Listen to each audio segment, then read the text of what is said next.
প্রথমে আমরা যেটা করব, একটা রেক্টেঙ্গুলার টুল নিয়ে নিই।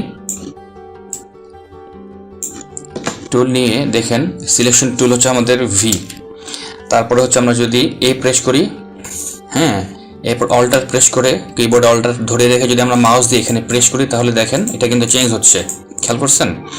আমরা যখন এই যে দেখেন আমরা যখন এখানে প্রেস করছি তখন এটা কিন্তু পরিবর্তন হচ্ছে। তো আমরা প্রথম দেখব হলো এই যে ডিরেক্ট সিলেকশন টুলটা কি।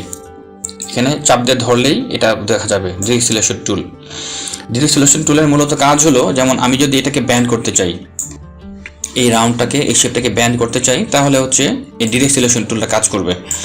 যে কোনো আমি যদি একটা সাইড ব্যান্ড করতে চাই, এই একটা সাইড, তাহলে কি করব, যে কোনো একটা সাইডকে আমি এভাবে সিলেক্ট করে নেব। সিলেক্ট করে আমি চাইলে এটাকে ব্যান্ড করে দিতে পারি। আবার যদি এইটাকে আমি রাউন্ড করতে চাই, তাহলে এইটাকে আমি রাউন্ড শেপ করে ফেলতে পারি। ওকে, যে কোনো একটা শেপকে আমি রাউন্ড করতে পারি এই ডিরেক্ট সিলেকশন টুল দিয়ে। ঠিক আছে, কন্ট্রোল জেড দিয়ে আমি আবার পূর্বের অবস্থায় ফেরত আসলাম। এখন আমরা দেখব হলো গ্রুপ সিলেকশন টুলের কাজটা কি। এটাকে একটু ছোট করে ফেলি, ছোট করে অল্টার প্রেস করে আমরা অল্টার এবং শিফট একসাথে প্রেস করে পাশে রাখলাম এবং কন্ট্রোল ডি প্রেস করে আমরা আরও দুইটা শেপ নিয়ে নিলাম। এখন এটাকে আমি মাঝ বরাবর রেখে দিই। মানে আমরা অল্টার প্রেস করে নিচের শিফট প্রেস করে নিচে দিয়ে আরেকটা রাখলাম, তারপরে কন্ট্রোল ডি দিলাম। এখন মনে করেন আমি সবগুলোকে কন্ট্রোল জি দিয়ে গ্রুপ করে ফেললাম। এখন আমরা অনেক বিষয় নিয়ে আমরা কাজ করছি, টেক্সট লেখালেখি করছি। এখন আমাদের প্রয়োজন হলো যে কোনো একটা টেক্সটের উপরে কালারটাকে চেঞ্জ করা।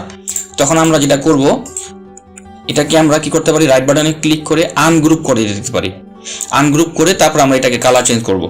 কিন্তু আমরা সেটা করব না। আমরা যেটা করব, আমাদের এখানে গিয়ে গ্রুপ সিলেকশন টুল আছে, প্লাস এখানে আছে প্লাস সাইন। ঠিক আছে, এই যে দেখেন এখানে প্রেস করে ধরলে যে প্লাস সাইনটা আসে।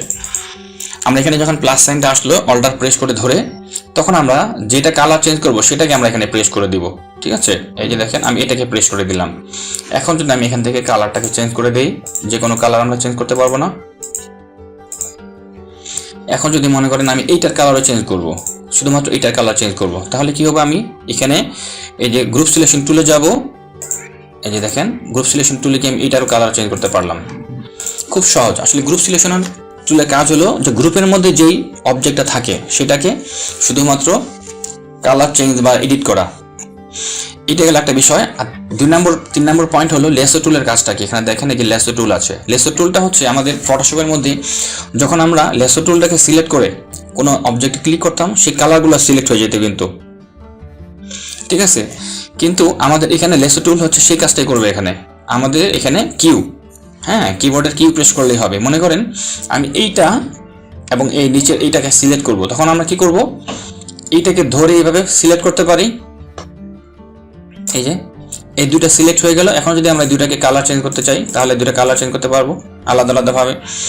এখন আবার যদি চাই, মনে করেন যে এইটাকে এই সবগুলোকে সিলেক্ট করতে একসাথে, তখন আমরা দেখেন কি করব, শিফট প্রেস করলে দেখেন এটা কিন্তু প্লাস হচ্ছে, আর অল্টার প্রেস করলে কি হচ্ছে, মাইনাস হচ্ছে। আমরা যদি এটাকে মাইনাস করে দিতে চাই, তখন আমরা অল্টার প্রেস করব। ঠিক আছে, তখন এই যে এটা মাইনাস, এটা মাইনাস হয়ে গেল। এখন শুধু এটা রইল। ঠিক আছে, এখন আমরা এইটাকে আর এইটাকে শুধুমাত্র প্লাস করব। তাহলে আমরা এই দুটাকে ধরে এই যে শিফট প্রেস করে দেখেন এই দুটা সিলেক্ট হলো, তারপর আমরা এই দুটাকে আবার কালার চেঞ্জ করতে পারবো।